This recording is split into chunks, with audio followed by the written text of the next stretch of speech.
Welcome guys, and today I'm going to show you how you can enable billing in Firebase Studio. So what you'll need to do is basically go to your project.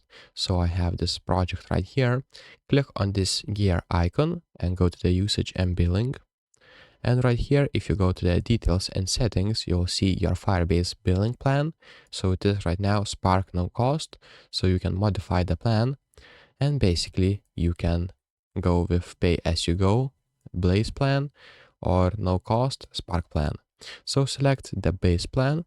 Now you will need to create a cloud billing account, and then you'll be able to basically modify your billing plan on the go. So basically just create your account, and that's how you will see that you will be able to do everything. So you will need to add payment method and etc. as you can see like that, and it should be good to go. So if this video was helpful, please make sure to subscribe to Guide to Everything, comment down below for the algorithm, and see you in the next one.